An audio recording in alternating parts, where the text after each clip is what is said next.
एक ऐसा मंदिर, आप सोच के देखिए, हम बच्चों को मंदिर लेके जाते हैं तो वहाँ पे फूल, पुष्प, मिठाई, कपड़ा, साफ सुथरा, इस प्रकार का बड़ा ही सात्विक पूजन होता है। और फिर मैं एकदम से एक मंदिर गया जहाँ पे मैं देख रहा हूँ कि सरसों के तेल का दीपक चढ़ रहा है, बीड़ी जला के पिलाई जा रही है, सिगरेट पिलाई जा रही है, अंडा चढ़ाया जा रहा है, कभी कभी तो सूअर और बकरे भी काटे जा रहे हैं। शमशान, अघोरी तंत्र, ये मेरे लिए बहुत नॉर्मल बात थी, क्योंकि आपको जो मैंने बैकग्राउंड बताया मेरे घर का, हम लोग कब्रों पर डिप्स मारते थे। I was the youngest TL in Barclays. 19 साल में टीम लीडर था, मेरे पास 35 लोगों की टीम थी, उसमें एक भी मेरी उम्र का नहीं था। खुद मेरे पास MBA की डिग्री नहीं थी, बट मैं 3 से 4 साल दिल्ली में बहुत बड़े बड़े फेमस संस्थानों में as a guest faculty, as an industry expert, बच्चों के वाइवा कंडक्ट करने, MBA स्टूडेंट्स के कंडक्ट करने जाता था। नीम के पेड़ पर तुम्हें लाल साड़ी वाली दिख रही थी, तुमने फिर अपने पापा को बताया था, उनने तुम्हें भगा दिया रहा। हाँ, बात तो सही ऐसा हुआ था। अच्छा, तुम उस दिन हाई कोर्ट के वहाँ गए थे, तो वो जो मदारी डांस कर रहा था, तुम्हें उसका बंदर पीछा कर रहा था। मैंने हाँ, बोले तुम्हारे कंधे पे चढ़ गया था। बोले तो राम मेरा दोस्त है, मेरे स्कूल में आता था मेरे साथ। बोले राम को तुमने बताया, उसको बंदर नहीं दिख रहा था, तुम्हारे कंधे पे था। मैंने कहा मतलब ये मैं आपको 1-2 बातें बता रहा हूँ, ऐसी उन्होंने तमाम बातें मुझे ऐसी बताई जिसपे मैं सिर्फ भरोसा कर सकता हूँ, क्योंकि मेरे साथ हुआ है और अन्य किसी व्यक्ति को बात पता नहीं थी। कई बार ऐसे बहुत से सब्जेक्ट आते हैं जिनके बारे में सुनना और समझना बुद्धि से परे होता है। इस वीडियो में आपको ऐसा ही कुछ अनुभव होगा। आप हो सकता है एक तरफ साइंस को लेकर बैठे हैं, एक तरफ फिज़िक्स को लेकर बैठे हैं। तो मेरी आपसे गुजारिश है कि ये जो वीडियो आप देखने वाले हैं, ये चैनल के थॉट्स नहीं है। इसमें जो वक्ता हैं, जो हमारे गेस्ट हैं, ये उनके अपने थॉट्स हैं। इसमें कई बार आपको मेरे व्यक्तिगत थॉट्स सुनाई देंगे। तो इसे देखने से पहले आप मेक श्योर कि आप जो कुछ सुनने वाले हैं उसका आप पर जो भी प्रभाव पड़ने वाला है उसे आप अपने बुद्धि विवेक से तय करें। और ये पॉडकास्ट काफ़ी लंबा होने वाला है, तो हो सकता है ये पार्ट्स में भी आपको मिले या एक पूरा वीडियो भी आपको मिल सकता है। तो मेरी आपसे गुजारिश है कि इस वीडियो को देखिएगा ज़रूर, क्योंकि ऐसे वीडियोज़ रेयर होते हैं जहाँ पर कोई एक वक्ता जो विषय विशेषज्ञ होता है वो उस विषय को बहुत गहराई से आपको समझाता है। विषय आपको पता है, थंबनेल आप देख चुके हैं, इंट्रो भी आप देख चुके हैं। मुझे उम्मीद है ये वीडियो आपको बहुत पसंद आने वाला है। नमस्कार, शुद्ध लोकल से मैं चक्रेश एक बार फिर आपके सामने एक नया पॉडकास्ट लेकर आया हूँ। आपने मुझे सुना अलग अलग विशेषज्ञों से बात करते हुए, लेकिन आज जो विशेषज्ञ मेरे साथ आए हैं उनकी जो विधा है वो एक ऐसी विधा है जिसके बारे में मेरे ख्याल से हमारा देश क्या पूरा विश्व बहुत उत्सुक होता है जानने के लिए। तंत्र विद्या एक ऐसी विद्या जिसके बारे में सुना तो हम सब ने है, लेकिन जिसके बारे में हमारी जानकारी बेहद सीमित होती है। ये जानकारी या तो हमें हॉलीवुड फिल्म से मिली होती है या तो बॉलीवुड फिल्म से, या तो फिर हमने जो कहानियाँ सुनी हुई हैं हमें वहाँ से प्राप्त होती हैं। लेकिन ये जानकारियाँ कितनी सटीक हैं, कितनी प्रामाणिक हैं, इन पर कुछ भी नहीं कहा जा सकता।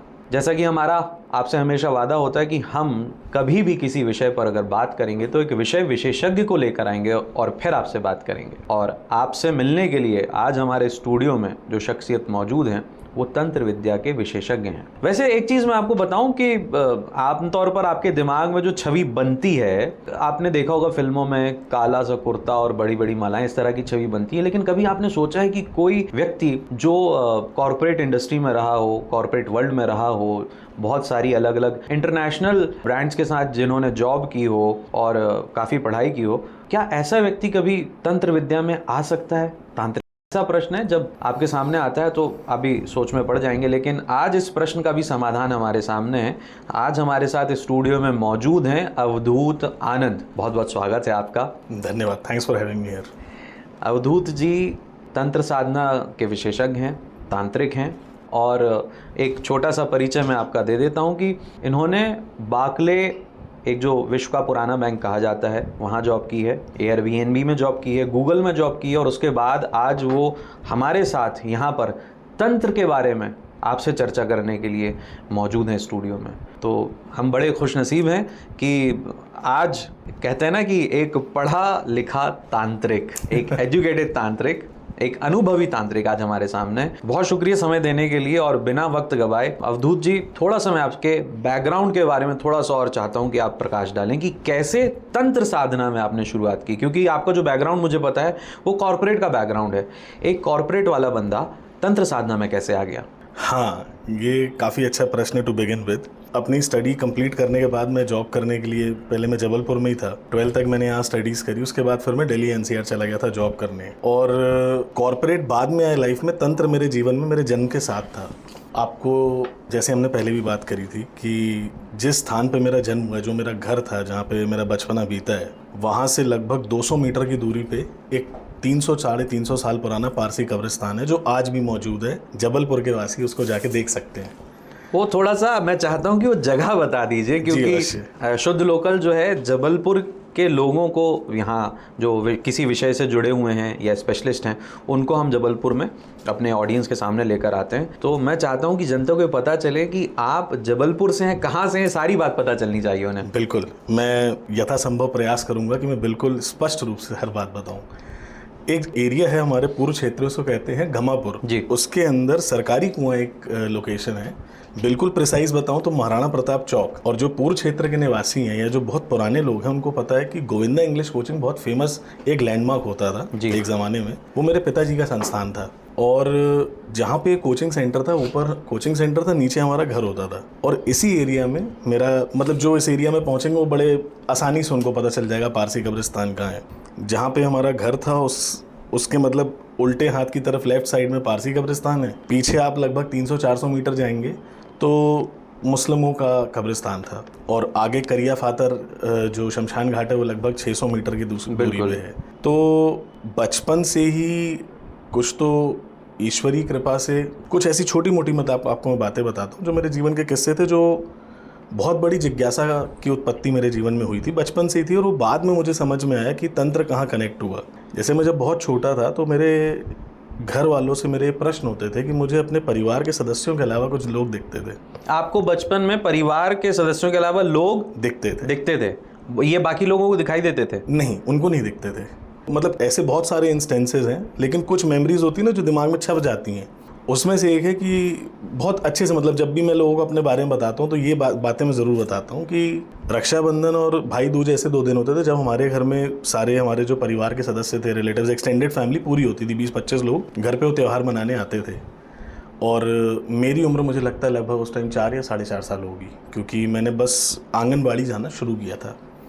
और मुझे वहाँ पे एक कुर्सी, हमारे घर मतलब ऐसे 3 कमरों का मकान था, पूरे कमरे भरे होते थे, तो वहाँ पे एक कुर्सी खाली पड़ी हुई थी। और मैं बार बार पूछूं, मैंने कहा ये दादी कौन है, हु इज शी, ये दादी कौन बैठी हुई है। और वहाँ जो मेरे परिवार के सदस्य थे, उनको क्योंकि कुर्सी पे कोई दिख नहीं रहा था, तो उन लोगों ने उस बात को इस प्रकार टाल दिया कि बच्चे बतौले हैं, इमेजिनरी फ्रेंड्स बना लेते हैं, या अटेंशन ग्रैब करने के लिए अटेंशन सीख कर रहे हैं, या अपना ध्यान आकृष्ट करना चाह रहा है अपनी तरफ हमारा ध्यान, इसलिए शायद ये बातें बता रहा है, बतौला है। और भी ऐसी बहुत सारी बातें होती थी। जैसे मैं जब छोटा था, तो ये लगभग इसी समय की बात है, 4 से 5 साल के आसपास, जब मैं तुतला के बात करता था, मुझे इतना याद है। तो मैंने अपनी मम्मी से एक दिन पूछा था, मैंने कहा माँ, ये हमारे घर में पीछे जो तीसरा कमरा था, मेरे जन्म से 2 साल पहले हमने अपना घर रिकंस्ट्रक्ट करवाया था, थोड़ा उसमें रेनोवेशन का काम हुआ था। तो वहाँ पे मेरे जन्म से 2 साल पूर्व वहाँ पे एक लकड़ी का दरवाज़ा होता था, जैसे पुराने ज़माने में होता था कि घर के अंदर और आंगन के बीच में छोटा दरवाज़ा बना देते थे। मैंने कहा वो दरवाज़ा कहाँ गया। And that time my mom got shocked, sorry मैं इंग्लिश में आ गया। मेरी मम्मी को बड़ा, उनको एकदम से वो मतलब अजीब सा महसूस हुआ कि ये कैसे इसको पता है कि लकड़ी का दरवाज़ा, क्योंकि ये तो पैदा तब हुआ जब 2 साल, मतलब वो टूट टाट के सब चेंज हो गया था, वहाँ लोहे का दरवाज़ा आ गया था, और मेरा जन्म बाद में हुआ है। तो तब उन लोगों को थोड़ा बहुत लगा कि शायद कुछ तो है अजीब इस बच्चे के साथ। और ऐसी बहुत सी तमाम घटनाएं थी। जैसे एक बार मेरे मन में जिज्ञासा बहुत ज़्यादा होती थी, इतनी ज़्यादा जिज्ञासा होती थी कि मेरा ख्याल 6 या 7 साल का था, तो किसी भी चीज़ को जानने के लिए जो एक भूख होती है वो मेरे अंदर इतनी ज़्यादा थी कि एक बार मुझे बल्ब दिख रहा था। मेरे माता पिता किसी शादी में गए हुए थे और मैं दादा दादी के साथ घर में अकेला था।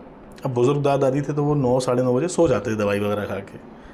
कमरे में अंधेरा था, एक नाइट बल्ब जल रहा था लाल रंग का, और मैं उसको निरंतर देख रहा था। ना जाने क्यों मेरे मन में ऐसा भाव आया, क्योंकि शायद मुझे लगता है कि उस टाइम पर मैंने कहानी सुनी थी कि हनुमान जी ने सूर्य को निगल गए थे, तो मुझे ना जाने क्यों ऐसा लगा कि मुझे भी इसको खाना है, मुझे खा के अनुभव प्राप्त करना है कि बल्ब खाने से कैसा होता है।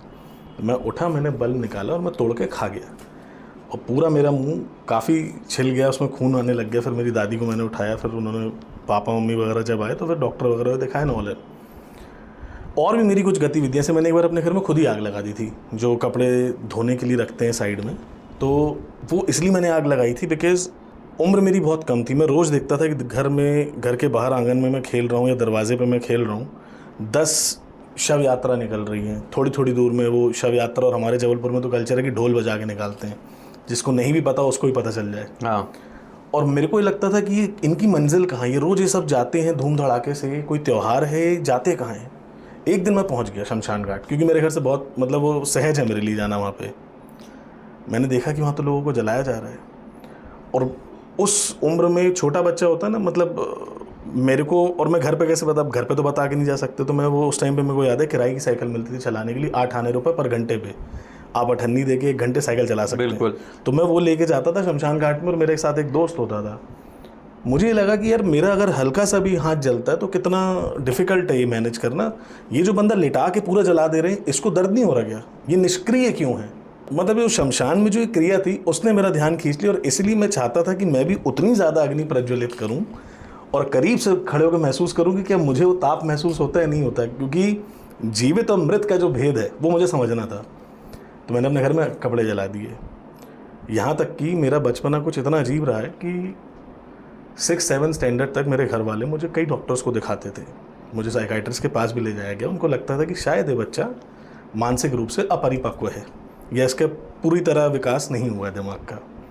हालांकि डॉक्टर्स ने थोड़े समय तक तो उन्होंने भी कुछ कुछ बातें कहीं, पर ईश्वरी कृपा से पढ़ाई लिखाई में बहुत अच्छा था मैं अपने स्कूल में टॉपर था। मैंने 2 स्कूल में पढ़ाई करी है। 8वीं तक जो मालगोदाम के पास WSCC है, वहाँ पे भी मेरा मतलब मैं MBD टैलेंट सर्च और सब में टॉप करता था। तो पढ़ाई में अच्छा था, तो उनको था कि मानसिक रूप से गड़बड़ नहीं हो सकता बच्चा, बिकॉज पढ़ाई में तो अच्छा है।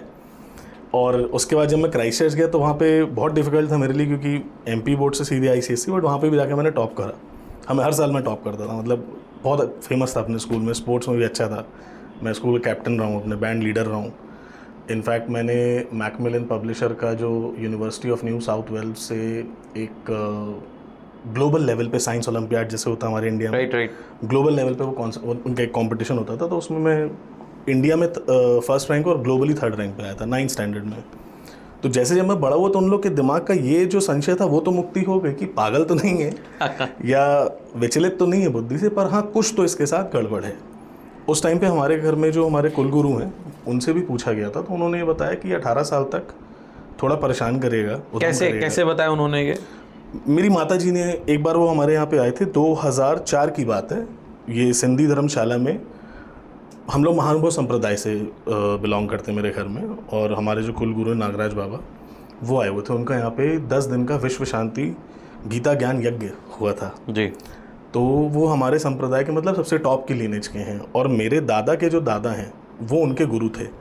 तो जो सबसे पहली गद्दी चल रही, तो वो उनका बड़ा स्नेह है हमारे परिवार से। तो उनसे मम्मी ने पूछा कि गुरुजी ये बच्चा है और ये बहुत परेशान करता है, और क्योंकि मेरे जन्म की कहानी भी ऐसी कि मेरे को मन्नत से प्राप्त किया गया था, और उन्हीं गुरुजी ने कहा था कि तुम इस प्रकार ये मन्नत करो और उसके बाद ये बच्चा का जन्म होगा। तो उन लोगों ने उनसे ही पूछा कि अब आप बताओ, ये आ तो गया, बट बहुत ही अजीब बच्चा है, किसी दिन खुद को ना मार लेकिन घर ही को आग ना लगा दे। मतलब एक तो आप गिफ्टेड चाइल्ड हैं और आपके पास कुछ गिफ्टेड पावर्स। हाँ, अभी गिफ्टेड पावर्स तक इन लोग पहुंचे नहीं थे। अच्छा। To the world it was like कि दिस इज ऑल बुलशिट, ये कुछ तो भी बतौला है, बातें करता है। एक संशय मुक्त हो चुका था कि हाँ, दिमागी तौर से अविकसित या परिपक्व बच्चा नहीं है। ठीक है, अपनी उम्र के हिसाब से इसका डेवलपमेंट हो रहा है। शायद उद्यमी कह सकते हैं उसको, कि ज़्यादा उद्यम करता है या ज़्यादा खेल मस्ती करता है, पर जो ये साइकिक कैपेबिलिटीज़ वाली बात है कि परलौकिक जगत की शक्तियों को देख पाना या महसूस कर पाना, वहाँ तक उन लोग अभी नहीं पहुँचे थे। उन्होंने भी ज़्यादा कुछ नहीं बताया गुरुजी ने, उन्होंने सिर्फ इतना कहा कि ये 18 साल का जब हो जाएगा तो कम्प्लीटली बदल जाएगा, आप पहचान नहीं पाओगे। ठीक है। और जैसे जैसे जीवन में मैं आगे बढ़ते चला गया, तो बहुत कम उम्र में मैंने वेट लिफ्टिंग वगैरह पावर लिफ्टिंग शुरू कर दी थी, और उसमें काफ़ी अच्छा मेरा प्रदर्शन था। घमापुर में नर्मदा हेल्थ क्लब के सौजन्य से मैं खेलता था। हमारे कोच थे वहाँ पे सुनील सोनकर और विजय मलिक, मेरे गुरु हैं, और काफ़ी अच्छे लेवल में नेशनल तक में मैं गोल्ड मेडल वगैरह जीत के आया हूँ। और 17 साल के पहले में काफ़ी अच्छा मेरा प्रदर्शन था। इनफैक्ट जबलपुर में आज भी जो पुराने शरीर सौष्ठ है और जो वेट लिफ्टिंग वगैरह से संबंधित जो खिलाड़ी हैं वो मुझे बहुत अच्छे से जानते हैं। अगर आप वीडियो देखेंगे तो आप पहचान जाएंगे मुझे। दिखने में मैं चेंज हो गया हूँ। तो इन अ नटशेल मतलब वहाँ से मेरा तंत्र शुरू हो गया था। ये जो जिज्ञासाएं थी मन में, यही तंत्र है। तांत्रिक का जर्नी जो होता है जिज्ञासा से ही शुरू होता है। आप अपने जीवन में तंत्र को किस लिए भी फॉलो करो, चाहे वो आप आध्यात्मिक उन्नति के लिए करें, अपने प्रपंच को आगे बढ़ाने के लिए करें, या अपनी मनोकामना की पूर्ति के लिए करें, जिज्ञासा जो है उसके अंदर वही खिंचाव का कारण है। तो ये पारलौकिक जगत के जो अनुभव थे बहुत छोटी उम्र से मेरे जीवन में आ गए और प्राकृतिक रूप से थे। इसकी कोई एक ऐसी घटना नहीं है कि जहाँ से शुरुआत हुई, ये मैं जन्म के साथ मानता हूँ कि मेरे साथ था। तो इस प्रकार जिज्ञासा थी। और उसके बाद फिर जिस घर में मेरा जन्म हुआ, मेरे माता पिता दादा दादी, मतलब इतना आध्यात्मिक और धार्मिक माहौल था कि सुबह 3:30 बजे मेरे दादाजी उठ जाते थे रोज़।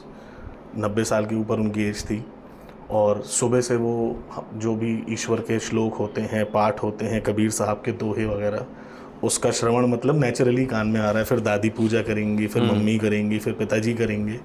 तो लगभग सुबह 3:30 से लेकर 7, 7:30 जब तक हम स्कूल नहीं चले आते तब तक तो हमें कुछ ना कुछ श्रवण हो रहा है, हरि चिंतन हरि कीर्तन हो रहा है। और मेरे पिताजी का इतना अच्छा स्वभाव था कि उन्होंने कभी भी अपने आप को सीमित नहीं रखा। वो एक संप्रदाय में थे, अभी भी हैं, उसमें विश्वास है उनका। किंतु अच्छा, ये सिर्फ शमशान की बात नहीं है, जिस जगह की मैं बात बता रहा हूँ लोग जानते हैं कि ये सरकारी कुआं से ऊपर आप अगर चलेंगे करिया पाथर पे, तो वहाँ पे बुद्ध विहार भी है। अच्छा। वहाँ पे बौद्ध भिक्षुओं को सिखाया जाता है जो बुद्ध दर्शन है जी। तो वो भी मैंने बचपन से देखा है। मेरे पिताजी और बुद्ध भिक्षु वहाँ से गुजरते थे, उनको भंते जी कहते हैं। अच्छा। उनके बीच में शास्त्रार्थ संवाद हो रहा है। बुद्ध की विचारधारा ये है कि वो आत्मा को नहीं मानते, वो आत्मा को एक परिक्रिया मानते हैं कि जो एक साइक्लिक प्रोसेस है। और हिंदू दर्शन शास्त्र जो है या हिंदू मान्यता है जो उसमें आत्मा एक मूल तत्व है। तो ये जो मतभेद हैं इनको साथ में रखते हुए एक सम्मान के भाव के साथ कैसे एक दूसरे के मत भिन्न होने के बाद भी डिस्कशन किया जा सकता है, एक संवाद हो सकता है, वो मैंने उनसे सीखा। और वो मुझे बहुत श्लोक सुनाते थे रोज़ रात को। मेरे पिताजी की आदत थी कि वो जब अपने कार्य सब कुछ निपटा के कोचिंग वोचिंग दोस्तों यारों से जो भी उनका, और फिर टहलना वहलना काफ़ी उनको वो सब था, रात में 9:30 10 बजे के बाद जब वो घर आते थे तो या तो कभी गीता पढ़ते थे या तो श्रीमद् भागवतम या कोई ना कोई पुराण, कोई ना कोई शास्त्र। मैंने उनको हमेशा देखा बचपन में कि वो हमेशा रात में अध्ययन करते थे, और जो रात में अध्ययन करते थे वो अगले दिन मुझे सुनाते थे। तो हरी कृपा से मतलब मेरी उस अवस्था में था, मेरे को ज्ञान का बहुत तगड़ा अहंकार हो गया था बहुत कम उम्र में। 7वीं 8वीं में जब मैं था तो मैं मतलब मुझे इतना ज़्यादा भरोसा था कि मैं देखता नहीं था लेफ्ट राइट एंड सेंटर की किसी की क्या उम्र है, क्या पदवी और कितना ज्ञानी है। अगर मैं आ जाऊँ अपनी पे तो उसकी मैं ऐसे तर्क रखूँगा जिसका उसके पास काट नहीं होगा। हाँ। और ये मैंने कई बार आजमाया। उसके और भी कई कारण थे, क्योंकि मैं RSS शाखा में जाता था और वहाँ पे आचार्य रजनीश के डायरेक्ट डिसाइपल महाकौशल कॉलेज में आचार्य रजनीश ओशो जी, तो उनसे जो पढ़ाई कर रहे थे, जब आचार्य रजनीश महाकौशल में पढ़ाते थे तो वो जो उनके शिष्य थे, जो उस टाइम पे उनके शिक्षक, ओशो मतलब उनके शिक्षक थे, वो हमारे साथ शाखा में आते थे। ही वो 60+, वो उनकी उम्र काफ़ी ज़्यादा थी। ओशो के जो शिक्षक थे महाकौशल शिष्य थे जो दर्शन ओशो से सीखते थे। अच्छा। वो हमारे साथ पाल भैया जी उनका नाम है, उनका पूरा नाम तो याद नहीं है बट सरनेम वॉज पाल, और आप जानते हैं RSS सबको भैया जी कहते हैं, तो उनको पाल भैया जी कहते थे।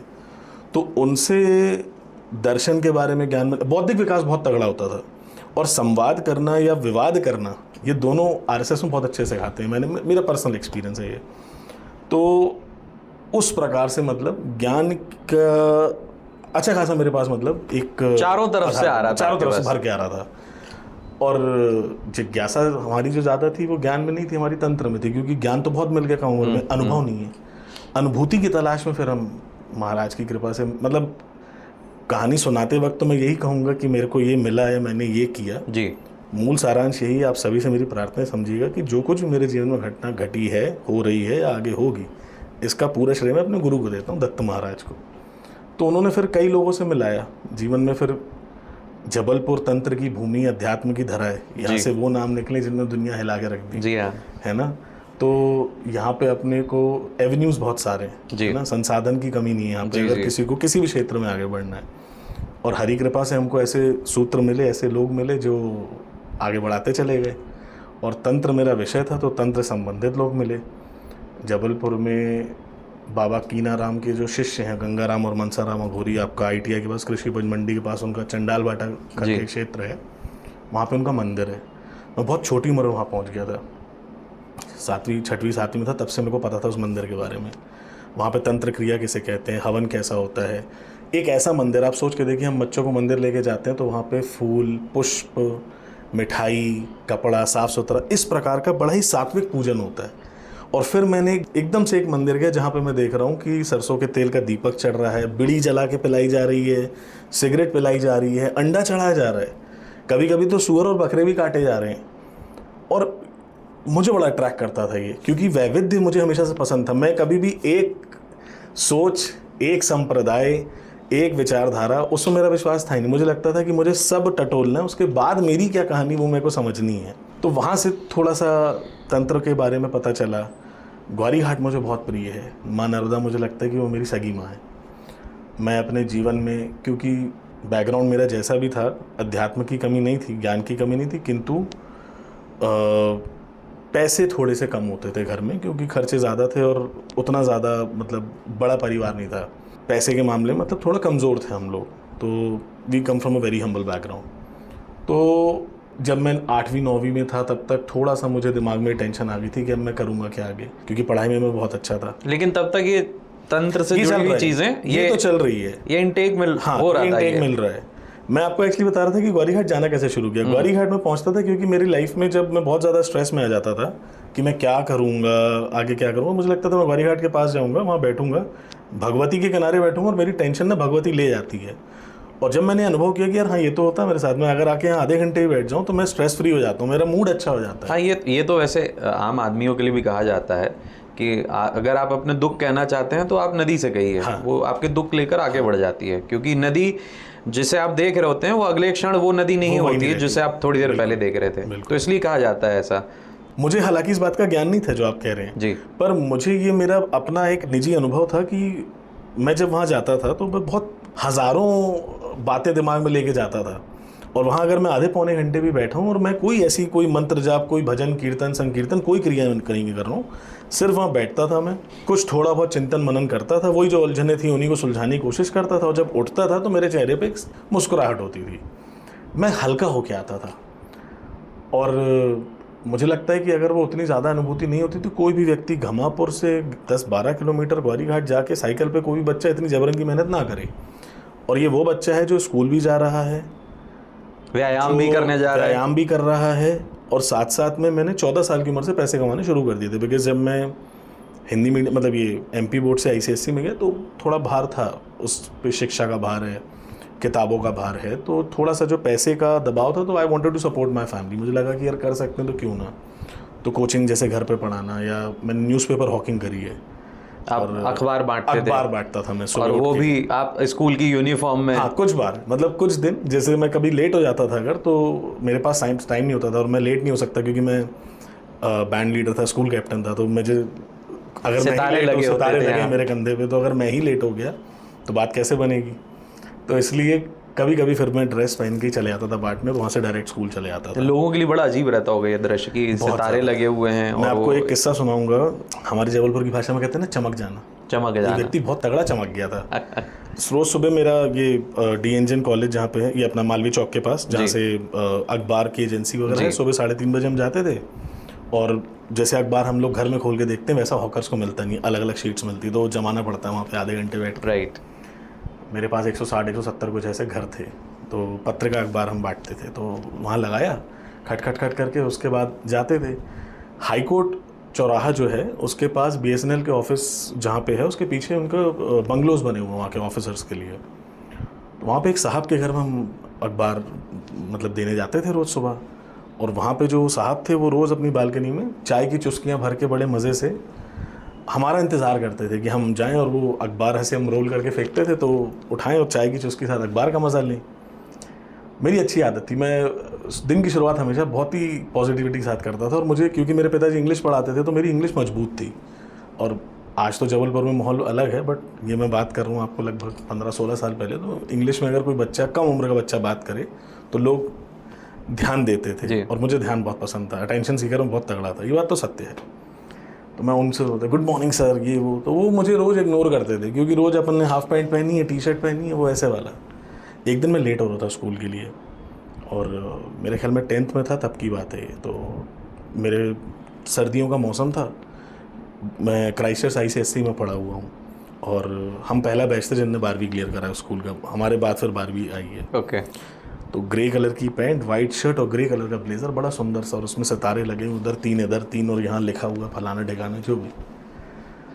अब मैं एक दिन पहुँचा ऐसा टायर में और वही साइकिल, पेपर लगे हुए हैं।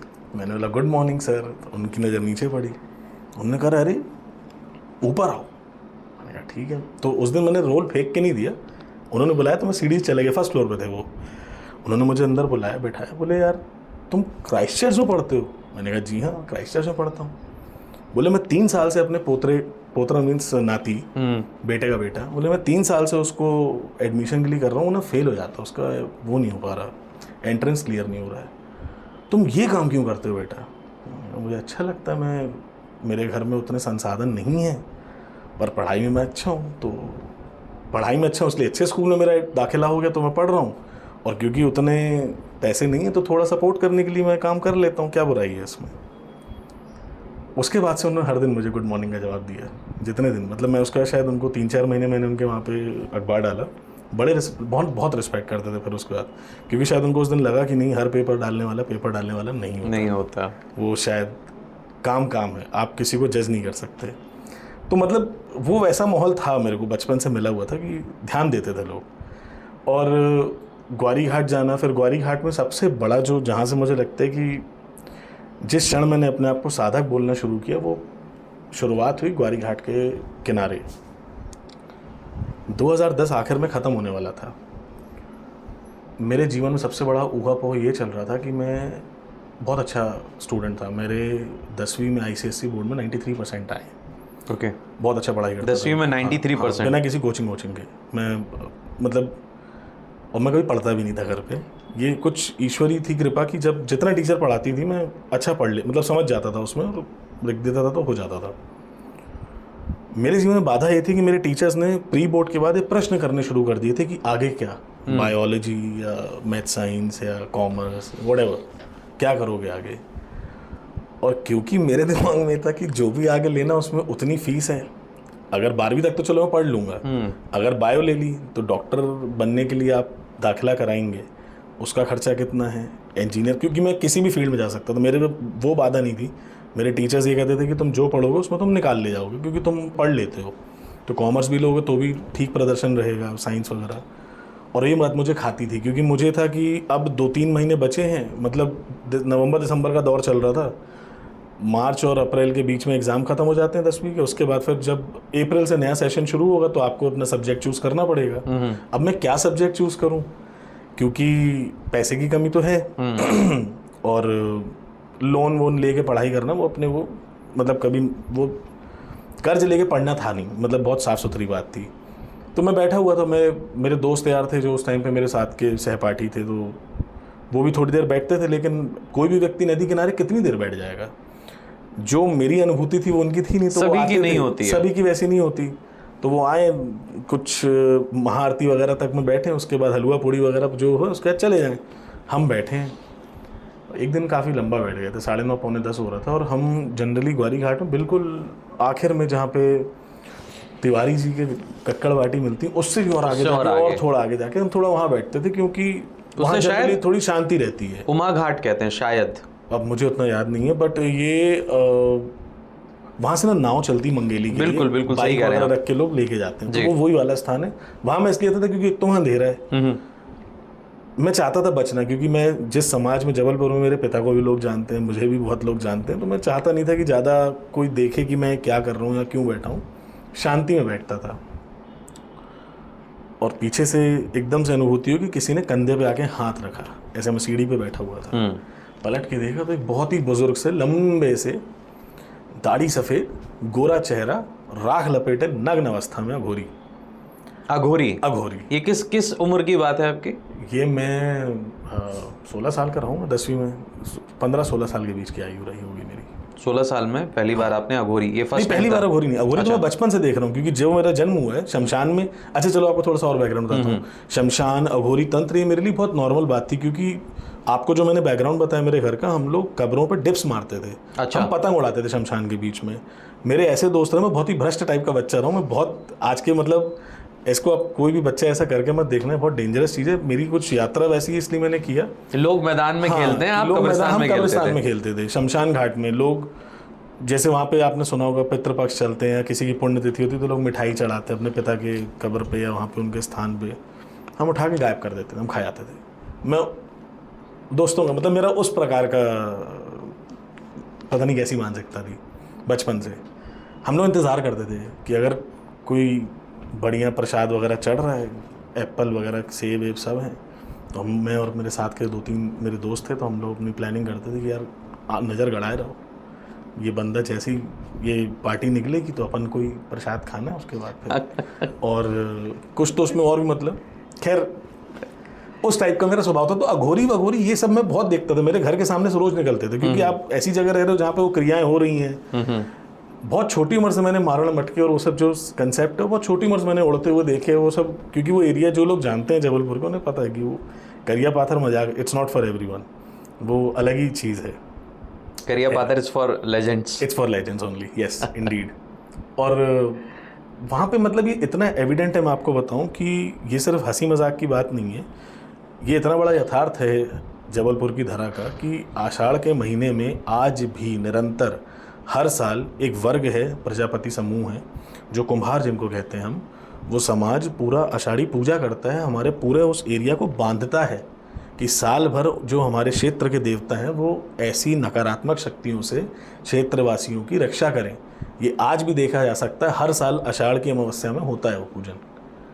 तो अगर वहाँ, और ये हमारे मोहल्ले की बड़ी घटना है, मैं अपने बचपन में 5 से 6 लोगों को गुजरते हुए देखा है जो इस प्रकार की भूत आदि बाधा से या जो पारलौकिक जगत की समस्याओं के कारण गुजर गए, इलाज नहीं हो पाया। तो जब ऐसे आपके अनुभव, मतलब अघोर और तंत्र मेरे लिए कोई बहुत नया कंसेप्ट नहीं था, अघोरियों के मंदिर तो बहुत छोटी उम्र में चला गया था, पर ये अघोरी अलग थे, क्योंकि जो आपने अघोरियों की छवि देखी है ज़्यादातर वो गुस्सैल, डरावने, मद्यपान किया हुआ या रौद्र स्वरूप, ये अघोरी अलग टाइप के थे। और दूसरा, इनके पास मैं नहीं गया था, ये मेरे पास आए थे, इन्होंने हमें बस कहा कि चलो, तो हमने कहा किधर, तो बोले चलो, क्यों परेशान हो रहे हो। अब मैं आपको ग्वारी घाट वापस ले आया हूँ। पैदल चलते चलते चलते चलते, अब तो खैर दुनिया बदल गई है, अब आप जिस स्थान की मैं बात कर रहा हूँ उसे खारी घाट कहते हैं, या आप ललपुर वाले रास्ते से, अब तो वो मतलब सड़कें अलग टाइप की बन गई, अलग अलग कहानी है। पहले हम पैदल जाया करते थे, पहुँचे वहाँ पे। अभी भी अगर खारी घाट पे जो लोग जाके देखेंगे तो मैंने रिसेंटली देखा है बहुत सालों बाद कि वहाँ पे एक कमरा है राइट साइड में जहाँ पे किसी पंडित जी का बोर्ड बन गया है। जिस ज़माने की मैं बात कर रहा हूँ वहाँ पे पहले वो कमरा खाली होता था, इधर एक टपरा था जहाँ पे एक नाव था, रीवा के पास के एक हेयर ड्रेसर रहते थे, तो जिनके यहाँ देहांत होता था, जो वहाँ पे अस्थि विसर्जन के लिए आते थे, तो वो अपने इसको क्या कहते हैं, बालों का वो केश वगैरह होते हैं, केश त्याग किया जाता है, तो वो वहाँ वो करते थे और सामने बाबा बैठे थे, मतलब इनका स्थान था। और ये हमें अपने स्थान पे लेके आए और स्थान में हमने देखा कि एक बल्ब जल रहा है, एक धूना जल रहा है, चिमटा लगा हुआ है, सामने भैरव बाबा का मंदिर है और दत्त महाराज की एक फ़ोटो है। दत्तात्रेय के बारे में जिस संप्रदाय में मैं महानुभव संप्रदाय से हूँ, जय कृष्ण धर्म बहुत फेमस है जबलपुर में, बहुत लोग जानते हैं। इन लोग सौम्य रूप में, मतलब जो मेरा परिवार है, हम लोग सौम्य रूप में, सात्विक रूप में दत्त महाराज की पूजा करते हैं। पर सबको ये बात पता है कि संसार का जितना भी सनातन, हिंदू सनातन धर्म जिसको कहते हैं, उसमें जैसा भी ज्ञान है, दशनामी अखाड़ा हो, चाहे अघोर संप्रदाय हो, चाहे आपका कपालिक संप्रदाय हो, आपके आगम निगम यानी वैदिक परंपरा, तंत्र की परंपरा, कहीं से भी आप छोड़ देखोगे तो आदिगुरु दत्तात्रेय हैं। योग से लेकर, कर्म से लेकर, सांख्य से लेकर, ये सारा जो अद्वैत वेदांत, ये सब दत्तात्रेय से निकला हुआ है। वही सोर्स है बेसिकली, वही सोर्स है, आदि गुरु, सबसे पहले गुरु हैं, गुरुओं के गुरु हैं। तो हमें ये था कि जब दत्त महाराज बैठे तो हमें कोई डर था नहीं, हमने कहा तो अच्छी बात है, दत्त महाराज की फ़ोटो लगी तो अपने लिए एक सेफ स्पेस है, हम बैठ गए वहाँ पे। काली बाबा, इनका नाम काली बाबा बाय द वे, इनका एक्चुअल नाम क्या था वो तो किसी को नहीं पता, पर लोग इन्हें काली बाबा बोल के एड्रेस करते थे, तो हमने भी काली बाबा बोल के एड्रेस किया। मैं आपको काली बाबा के बारे में बताऊं, क्योंकि मेरे जीवन का मेरे ख्याल सबसे खतरनाक कैरेक्टर है, मैंने आज तक ऐसा चरित्र ही नहीं देखा है। 86 साल की इनकी उम्र थी जब मैं इनसे मिला, मतलब 85-86 के आसपास। ये आपसे इंग्लिश में बात करेंगे तो आपको मंत्रमुग्ध कर देंगे, you will be mesmerised with his English and the kind of vocabulary he had. Hindi में बात करेंगे तो आपको मन मोह लेंगे, और पंजाबी, मतलब 4-5 भाषाओं में परंगत दक्षता थी, बहुत शानदार हिंदी, इंग्लिश, पंजाबी, मराठी भी बोल लेते थे। और सुमधुर वाणी, कोई गुस्सा नहीं, कोई फालतू बात अगर उनसे थोड़ी ऊटपटांग प्रश्न भी कर ले तो आराम से संयम से समझाते थे। जैसा घोरियों का स्वभाव हम देखते हैं कि गाली बक देना है, चप्पल उठा के मार देना है, पत्थर मार देना, चिमटे से मार देना, वैसा नहीं था। इनका मंत्र था मूल सीताराम सीताराम। सात्विक अघोरी थे, गाय की बछिया के साथ खेलते थे। मैं बहुत मतलब मेरे को रोमांच पैदा करते थे उनके जो दृश्य थे, क्योंकि ऐसा अघोरी मैंने खुद नहीं देखा था। अघोरी ऐसे नहीं होते।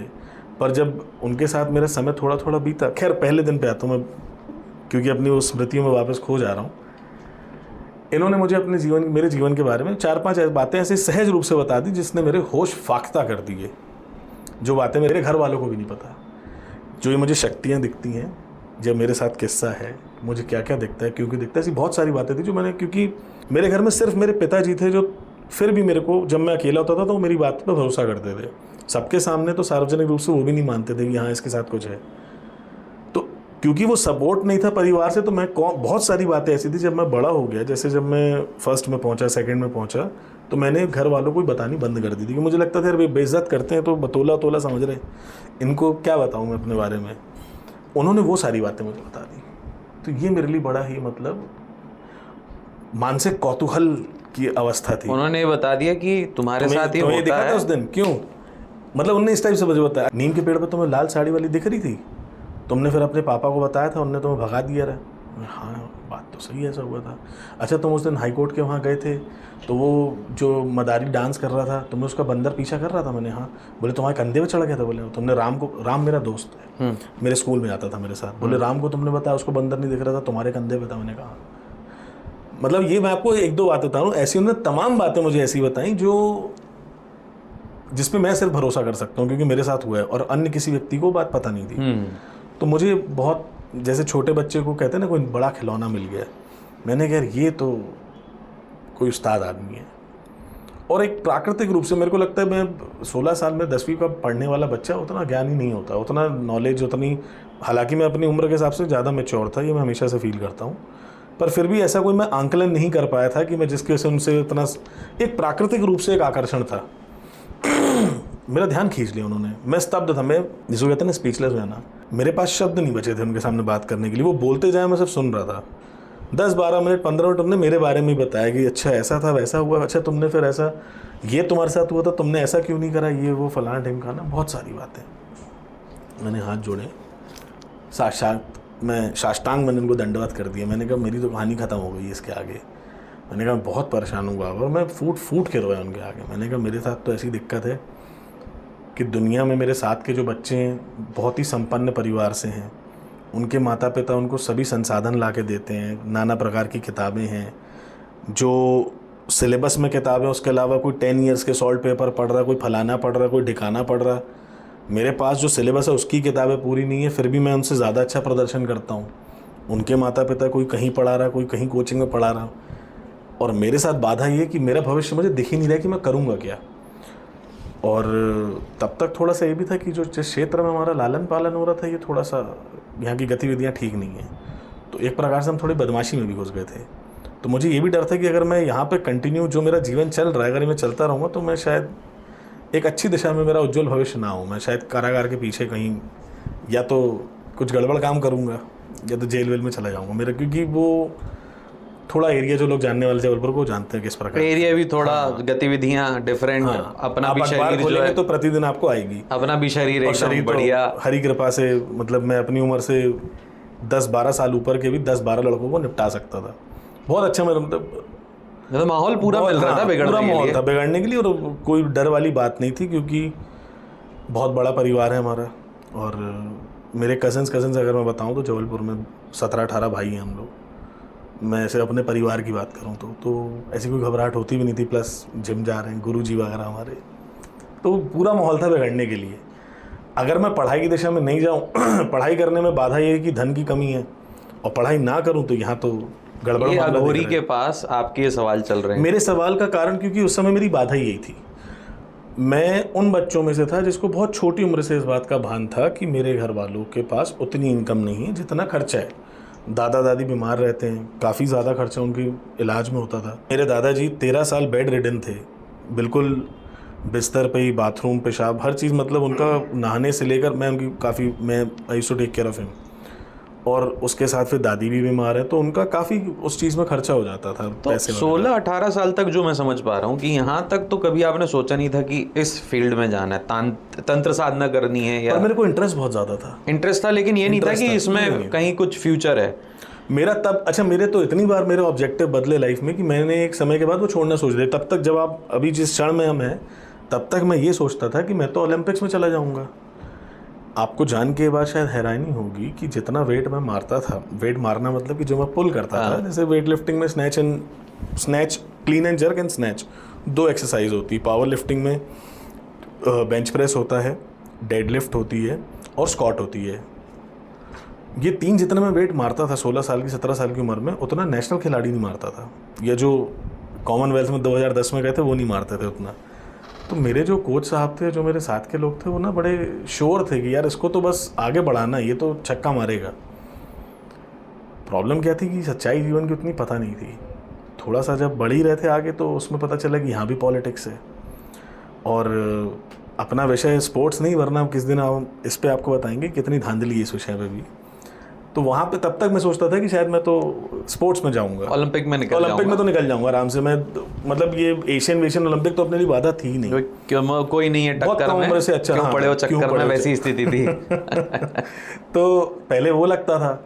और 2010, क्या मतलब, जब कॉमनवेल्थ 2010 में था तो उसमें उम्मीद थी कि शायद हमारा चयन होगा। जब नहीं हुआ तो वो भी सपना धूमिल होता दिख रहा था, इसलिए बाधा ज़्यादा थी कि अब ये भी एक ऑप्शन अपने हाथ से निकल गया, तो अब तो शिक्षा का ही क्षेत्र कुछ करना पड़ेगा, कुछ तो ऐसा कोर्स करना पड़ेगा जिससे घर में आमदनी बढ़े, घर को अपन सपोर्ट कर पाएँ। 70 साल पुरानी, 80 साल पुरानी प्रॉपर्टी में आप रह रहे हैं, उसमें भी काफ़ी परेशानियां हैं।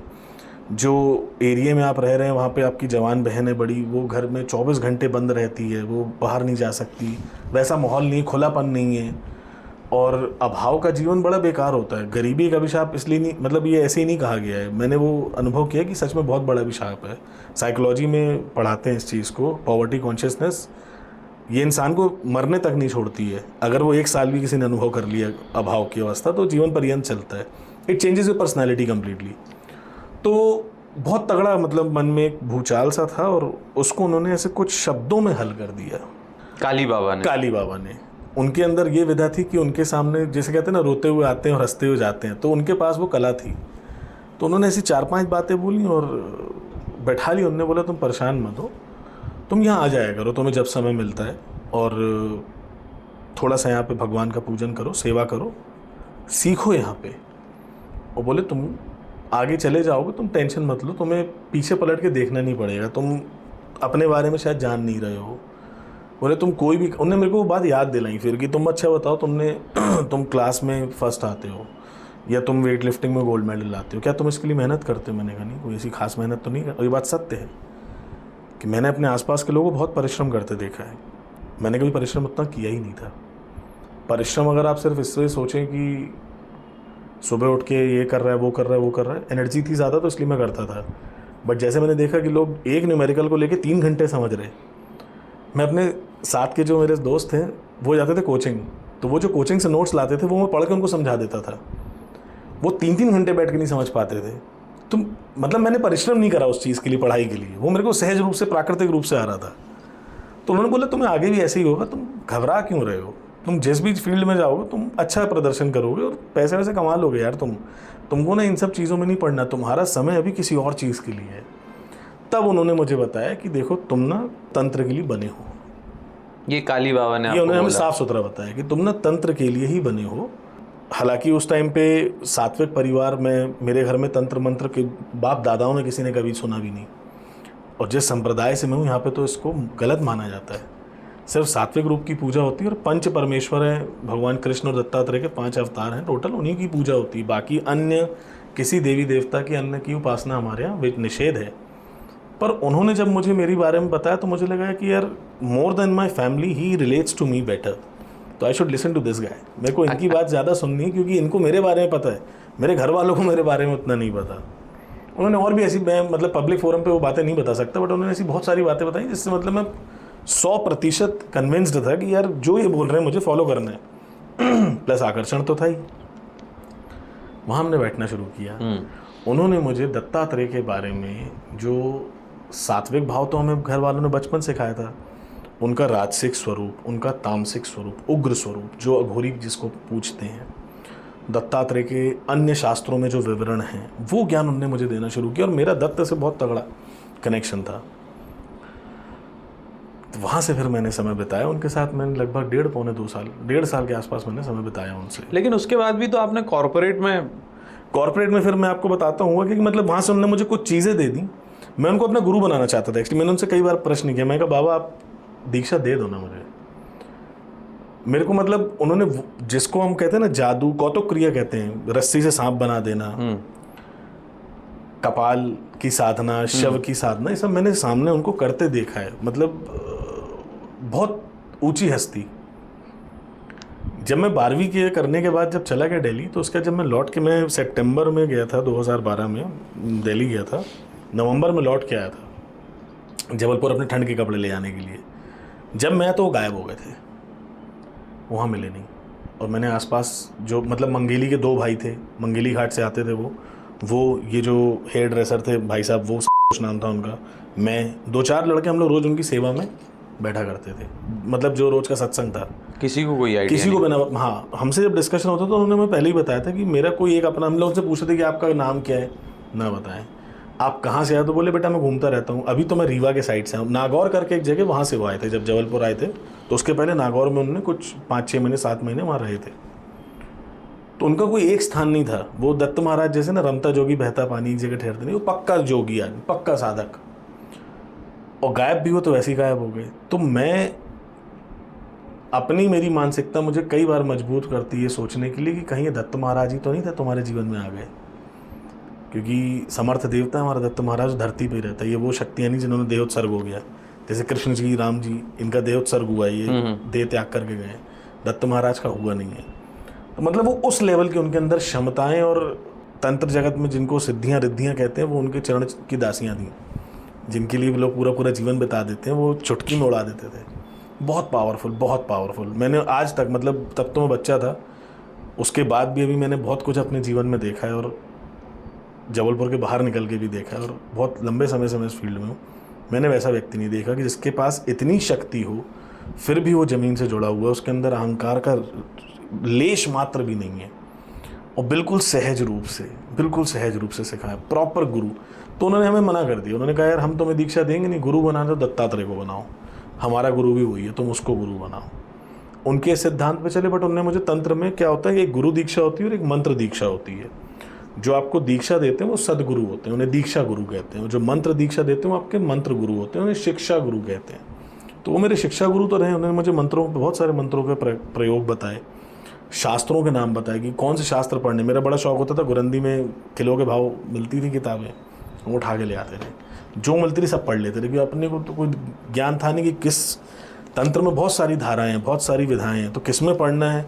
रुद्र यामल तंत्र पढ़ना है, उड्डमारेश्वर तंत्र पढ़ना है, कृष्ण यामल तंत्र पढ़ना है, महेश्वर तंत्र पढ़ना है, दत्तात्रेय तंत्र पढ़ना है, नाना प्रकार के तंत्र हैं, योगिनी तंत्र पढ़ना है, निम्न स्तरीय शक्तियों का तंत्र पढ़ना है, उच्च स्तरीय शक्तियों, हम तो सब पढ़ लेते थे।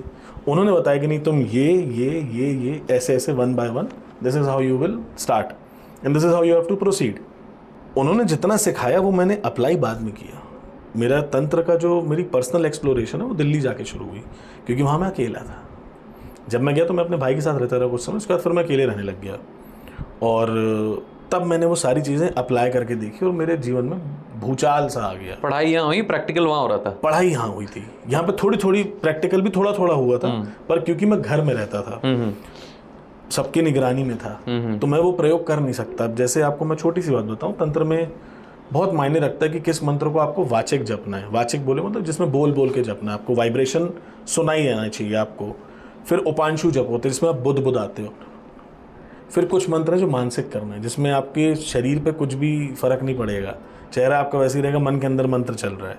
और फिर इसके ऊपर भी एक कहानी निकल जाती है, उसको कहते हैं अजपा, जिसमें मंत्र आप जपते नहीं, कॉन्शियस एफर्ट से आपके मंत्र नहीं चल रहा है, वो नेचुरली हो रहा है, इट्स अ पैसिव प्रोसेस। अब आपको अगर वाचिक मंत्र करना है तो घर के सबके सामने तो कर नहीं सकते, तो बोलेंगे ये कौन सा मंत्र कर रहा है, ओम भूम फट हुम शुम। तंत्र में तो बीजाक्षर सब होते हैं, राइट। और बड़े मतलब सुनने में वैसे होते हैं कि सात्विक प्रक के मेरे घर वाले डर जाते, अलाउ ही नहीं करते। अगर ये मेरा चैनल जो द अवधूत आनंद है ये स्टार्ट ना होता तो शायद मेरे घर वालों को मेरे बारे में पता ही नहीं चलता। ये तो चैनल स्टार्ट किया तो मैंने फिर इन लोग को ही बताया अपने बारे में। चैनल में जैसे जैसे ऑडियंस को बताते गए वैसे वैसे घर वालों को भी पता लगता गया। इनको भी घर वालों को बिल्कुल पता नहीं था नहीं कि पता था इनको। ये जो है बच्चा हमारा किस फील्ड में जा रहा नहीं है। पता था। उनको तो बस ये पता है कि दिल्ली में जॉब कर रहा है। इनको बहुत बाद में पता चला था, मतलब कुछ किस्से इन लोग ने देखे हैं, ऐसी बात नहीं। जैसे मैंने आपको शायद बताया उस बारे में 8वीं कक्षा 2008 या का। 9 8 में शायद, हाँ, क्योंकि मैं जैसे जैसे साल थे वैसे वैसे मेरी कक्षा थी। हाँ 8वीं कक्षा का एक 2008 का वाकया किस्सा है। जी। इस किस्से में क्या हुआ कि मेरे परिवार के एक सदस्य की मृत्यु हुई। हमारे यहाँ पंजाबी, मैं पंजाबी बैकग्राउंड से हूँ, तो हमारे यहाँ क्रिया बोलते हैं, शांति पाठ जिसको कहते हैं, चौथे दिन होता है। तो घर के पास ही मंदिर में क्रिया थी, तो समाज के बहुत सारे लोग आए हुए थे वहाँ पे, और मेरे परिवार की एक और सदस्य हैं जो वहाँ गई हुई थी और वो घर आई। अब मैं दत्त महाराज का एक हमारा प्रयोग था जो शुक्रवार के दिन, मतलब एक स्तोत्र है उसमें 2 लाइनें आती, शुक्र दिने कृतम स्नानम एकाग्र मनसा पठेत आवत्रेन सहस्त्रन लभते वांछितम फलम। उसका अर्थ ये है कि प्रति शुक्रवार अगर इसको नहा धो के एकाग्र मन से कोई भी साधक 24 बार पाठ करता है तो सहस्त्र लोक से शक्तियाँ उसके पास आती हैं, मन वांछित फल मिलता है। और उस समय अपने को फल चाहिए था कि ये किताबें और हमारा ये वो नहीं, फीस, मैं तो बिना, मेरे को एक्चुअली उतना ज्ञान ही नहीं था। ये इसका ट्रांसलेशन मैंने बहुत बाद में समझा। ओके। मैं जब बहुत छोटा था तो ये सबसे छोटा स्तोत्र है दत्त महाराज का, इसको चिंतामणि स्तोत्र कहते हैं। मैं बता भी दूं, उसमें ऐसी कोई भेद रखने वाली बात नहीं है। तो ये बहुत छोटा है। तो ये मेरे को, जब मैं I think when I was in 3rd और 4th standard, then that's when I asked my grandfather, मैंने दादा से पूछा कि मेरे को बताओ, आप लोग इतने सारे जप करते रहते हो, मुझे भी तो कोई बताओ, मैं भी तो जप करूं। सबकी माला थी मेरे घर में। तो मैंने अपने से जिद करके माला ली कि मेरे को भी तो एक माला दो। मैंने अपना पर्सनल एक अलग मंदिर बनाया था, जो मेन मंदिर से डिस्कार्ड किया हुआ सामान होता था वो मैं फेंकने नहीं देता था। मैं अपना सेपरेट मंदिर बनाया था। मैं उनको जब खाना खाता था, बहुत छोटी उम्र से, मैं मतलब 1 पहली 2री क्लास में, तब से मैं खाना खाने पहले उनको खाना खिलाता था अपने मंदिर। मेरा पर्सनल मंदिर था। मैं मतलब भगवान से मेरा एक अलग से बचपन से हमेशा कनेक्शन रहा। तो मैं तो बस वो जपना था, तो उन्होंने मुझे वो सिखा दिया। वो उसके कुछ 10-12 लाइनें हैं, आसान है बच्चे को सिखाना, तो उन्होंने वो दे दिया। तो वो मैं हर साल, मतलब मैंने अपने जीवन में शायद 22-23 साल लगातार वो हर शुक्रवार की है, वो पाठ किया है। शादी के पहले मैंने उसको त्यागा क्योंकि मेरे कुछ अपने रीजंस थे। मेरी जब शादी तो उसके बाद फिर मैंने छोड़ दिया प्रक्रिया।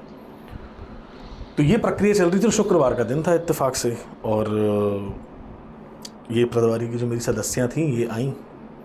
पहले तो घर में एंटर ना हो, ना जाने क्यों। अच्छा, मैंने आपको बताया कि जिस एरिया में मेरी सिस्टर को बाहर नहीं निकलने दिया था, तो मेरे फादर का एक उसूल था कि कोई भी बेवजह कोई भी महिला या कोई भी व्यक्ति घर के बाहर ना खड़ा हो, क्योंकि मेन रोड है और यहाँ पे जिनको कहते हैं ना कि एंटी सोशल एलिमेंट जो रहते हैं, असामाजिक तत्व, तो वहाँ बूढ़े घूमते घामते रहते हैं। तो बेवजह किसी पे कोई भी ऐसा आक्षेप लगाए, कोई किसी को कुछ कहे, उससे अच्छा है कि आप घर के अंदर बैठिए और दरवाज़ा बंद रखिए। और ये रिश्ते में, मतलब हमारे पारिवारिक सदस्य हैं और नहीं लगती हैं, तो अंदर नहीं आ रही थी। 1-1.5 घंटे ने घर के बाहर बता दिया जब तक मेरा ये प्रक्रिया चल रही है। जैसे तैसे फिर फाइनली उनको फोर्स करके उनको बुलाया गया कि अरे अंदर चलो, मेरे फादर का जिक्र करके कि वो नाराज़ होंगे और गुस्सा करेंगे, आप बाहर इतनी देर से बैठी हैं, अंदर आ जाइए। और वो उनको आना पड़ा। जो भी थोड़ी देर बाद जब वो अंदर आई, तो उस समय पे मैं जो मेरा स्तोत्र का पाठ ख़त्म करके मैं प्रसाद बांट रहा था सबको। सारे घर पे आए हुए थे, मेरे सारे रिश्तेदार थे, बहुत क्लोज फैमिली थी, तो प्रसाद दे रहा था। और सबको वो एक अभिमंत्रित जल होता, जब 24 बार पाठ करके वो 3 फूंक मार के पानी को हम जगा देते थे, तो सबको थोड़ा थोड़ा पानी और प्रसाद। जब उनको वो दिया तो उनने अपना विकराल स्वरूप धारण कर दिया, जिसको हाजिरी कहते हैं या जिसको पोजेशन कहते हैं इंग्लिश में। वो घटना घट गई। अब वो घटना घट गई तो उनने तो, मतलब जो आसपास के लोग थे सब 2-2, 3-3 फीट तो पीछे भाग गए। जिनने कुर्सियाँ तान के बैठे थे तो थोड़ा थोड़ा पीछे। ये क्या विकराल स्वरूप, बड़ी बड़ी आँखें।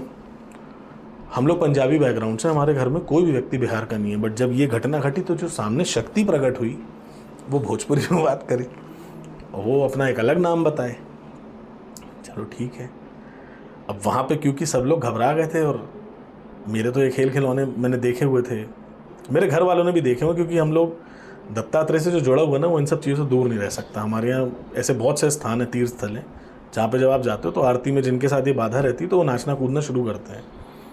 बट लोगों को बड़ा अजीब लगा, क्योंकि ये पहली बार था जिसके बारे में आपने कभी ऐसा सुना ना हो, अकस्मात किसी का ऐसा स्वरूप कोई धारण कर ले तो बड़ा अजीब है। फिर उनको वहाँ हमने शांत वगैरह किया और फिर वहाँ पे उन्होंने भी कुछ बातें मेरे बारे में ऐसी बताई कि नहीं नहीं ये तो यही ठीक कर सकता है, ये तो ये बैठा है तो मैं इसलिए आ गई और ऐसा वैसा। तो उन लोग को लगा शायद कि यार कुछ तो ये बंदा करता है। ये प्रेतात्मा ने कहा, हाँ, जो उनके अंदर बाधा थी। फिर उनकी कहानी उन्होंने बताई कि क्या है कि ये जो हमारे परिवार में जो ये आंटी हैं, इनकी ये क्लासमेट थी और बहुत अच्छी सहेलियाँ थी ये दोनों, आसपास में रहना था इनका एक दूसरे के साथ। और 12वीं कक्षा में जो इनकी सहेली थी उन्होंने सुसाइड कर ली थी बिकॉज फेल हो गई थी वो। और पुराने ज़माने में होता था कि परिवार का कुछ दबाव वगैरह होता था तो बच्चे कई बार सुसाइड कर लेते थे। इन्होंने सुसाइड कर ली थी पंखे से फांसी वगैरह लगा के। और हमारी जो आंटी हैं, इनको उनसे मिलने नहीं दिया जा रहा था। घर वालों ने इनको उनके कमरे में लॉक कर दिया था कि भाई बच्चे को दोस्त बहुत मतलब सगाई दोस्त है और कहीं ऐसा ना हो कोई शॉक लग जाए डेड बॉडी वगैरह देख के। इनने माना नहीं, ये रात के समय अपने दरवाजे से कैसे तो भी करके ये छत वत लांग के उस कमरे में चली गई जहाँ पे वो लटकी थी। और इन्होंने जो दरवाजे को हल्का सा खोल के, जैसा वो एक वो बनता ना सुराख गैप जैसा बन जाता है गैप। बीच में, जी। उसके थ्रू आप एक आंख से देखते हो। तो उन्होंने लेफ्ट आंख से देखा तो उनके वामांग में स्थापित हो गया वो, क्योंकि बॉडी के लेफ्ट साइड में, यस लेफ्ट साइड में उनके वामांग में वो स्थापित हो गई थी, क्योंकि उन्होंने लेफ्ट आई से देखा था। और ये एक्चुअली बहुत बेसिक कंसेप्ट है। अकाल मृत्यु किसी की भी होती, तंत्र ये कहता है कि व्यक्ति की आत्मा को बड़ा गहरा सदमा पहुंचता है, क्योंकि शरीर के साथ आत्मा अपनी सभी जिज्ञासाओं की पूर्ति कर सकती है, सभी इच्छाओं की पूर्ति कर सकती है। भूख लगी तो खाना खा लेगी, प्यास लगी तो पानी पी सकता है व्यक्ति। जब एकदम से झटका लगता है कि अब तो आत्मा अलग हो गई है, साधन खत्म, अब आप भूखे हो तो भूखे मरो, प्यासे हो तो प्यासे हो, जो पिता है वो पिता सुन नहीं रहा, माता है माता नहीं सुन रही है, वो पुकार लगा रहे हो आपकी आवाज़ ही कोई नहीं सुन रहा। तो बड़ी कहते हैं ना कि डिस्टॉर्टेड सा और बहुत ही ये जो अवस्था रहती है ना प्रेत योनि में, जब कोई व्यक्ति अकाल मृत्यु होती है तो बड़ा ही इरिटेटेड सा होता है। उस टाइम पे अगर कोई थोड़ा बहुत भी इनको अटेंशन दे दे तो ये उसको अपना मीडियम बना लेती हैं। ये पैरासिटिक नेचर होता है इनका, ये दूसरे के ऊपर काबिज हो जाती हैं और उसके शरीर के माध्यम से फिर अपनी तृप्ति का भोग लेती हैं। अब क्योंकि दोस्त ने उनको पुकारा और वो उनको अटेंशन मिल गया तो उन्होंने उनको काबिज कर दिया। पर क्योंकि शायद उनका प्रारब्ध कहें या जो भी कारण था, ये वहाँ गई, इनके घर वालों को पता चला, इनका स्वभाव पूरा बदल गया। हमारी आंटी का घर वालों को वो चीज़ अजीब इसलिए नहीं लगी, घर वालों को लगा कि यार एकदम सगी दोस्त है, मतलब साथ में उठना बैठना, खाना पीना, स्कूल साथ में जाना, कहीं कपड़े सिलवा रहे हैं तो एक जैसे कपड़े सिलवा रहे हैं, मतलब बहुत ही प्रगाढ़ मित्रता थी दोनों सहेलियों की। लेकिन खाने की जो चॉइसेस थी वो अलग अलग थी दोनों की। यस, ये एक चीज़ ऑब्जर्व करी गई थी कि जो चीज़ें पहले मेरी आंटी नहीं पसंद करती थी, वो मतलब जो चीज़ पहले बिल्कुल पसंद ना पसंद थी वो पसंद हो गई है, जबकि उनकी सहेली को वही चीज़ सहेली को वो चीज़। पर किसी ने उतना ध्यान नहीं दिया उस बात पे। ये ऐसा हुआ उनके साथ। उनको लगा कि इसका स्वभाव बदल गया, ये बहुत ही इंट्रोवर्ट हो गई, ज़्यादा घुलना मिलना बंद कर दिया, क्रैंकी नेचर जिसको कहते हैं, चिड़चिड़ा स्वभाव हो गया उनका। उनको लगा शायद यार दोस्त की ऐसी डेथ हो गई है तो उस वजह से बच्चा शॉक में। एक लंबा अरसा बीत गया। मेरे के साथ उनका जब विवाह हुआ, मेरे अंकल के साथ, तो उनको थोड़ा बहुत शक हुआ कई बार कि कुछ तो मामला अलग है। कभी कभी बिहेवियर में ना एक सडन चेंज आता है। उनके हस्बैंड को ये लगा, उनके हस्बैंड को ये लगा शादी के बाद, जब ये मतलब, और ये लंबा अरसा हो चुका है, ये कहानी घटना 17-18 साल की है। और उसके बाद शादी जब इनकी हुई तो इनकी उम्र मतलब 32 33 के आसपास रही होगी। मैं रफ आइडिया बता रहा हूँ, एग्जैक्ट मुझे नहीं पता। तो लंबा अरसा बीत गया उसमें, 12-15 साल कम से कम। किसी को समझ में ही नहीं आया। मेरे उनको बहुत जगह लेके गए, कई दरगाहों पे, कई बड़े बड़े मंदिरों में, और मतलब वो ऐसी जगहों पे ले गए थे जहाँ पे कई लोग ठीक हुए हैं, कई लोग इस चीज़ में माने हुए हैं। वहाँ पे भी कभी हाज़िरी नहीं होती थी। तो उनको मतलब थक हार के मानना पड़ा कि शायद ये मेरी कोई मति भ्रम है, ऐसा कुछ है नहीं। फिर जब झटके से ये घटना घटी तो उनको लगा कि नहीं यार, मेरा मति भ्रम तो नहीं था, बात तो ठीक है। और वहाँ प्रकटीकरण उनका हुआ। और वो आज मतलब वो बहुत ज़्यादा प्रॉब्लमैटिक था, वो जो कहानी थी उसको बहुत प्रयास किया हमने। 100 रुपये की परेशानी अभी 1 रुपये की है उनकी, बट वो ख़त्म नहीं है। अभी है वो परेशानी, अभी भी है वो परेशानी, बट 1 रुपये की है। और वो शायद इसलिए उसका कारण ये कि तंत्र के भी मूल सिद्धांत जो हैं, लॉ इसमें भी है तो सब प्रकृति की संरचना जी। इनका जब गठजोड़ हुआ, जब विवाह हुआ, तब भी वो उनके शरीर में प्रविष्ट थी। तो शक्ति का विवाह भी मेरे अंकल से हो गया, उसके बाद जब उन्होंने गर्भ धारण किया तो उनका जो आज मेरा भाई है, जो मेरा उनका पुत्र है, तो वो उस मेरी आंटी का भी पुत्र और उनके साथ जो उनकी सहचरी है, जो उनकी सहपाठी की शक्ति है, उसका भी पुत्र है, क्योंकि वो उनके शरीर में थी। तो अब आप एक माँ को उसके बेटे से कैसे दूर करोगे? तो ये था तंत्र विद्या का हमारा पहला पॉडकास्ट।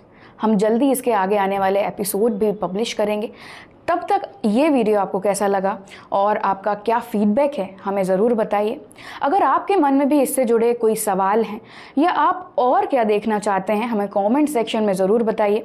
तब तक हमारे चैनल शुद्ध लोकल को सब्सक्राइब ज़रूर कर लीजिए और बेल आइकन प्रेस कर दीजिए ताकि आगे आने वाले इंटरेस्टिंग पॉडकास्ट और लोकल बिजनेस के वीडियोज़ आपको तुरंत मिल सकें।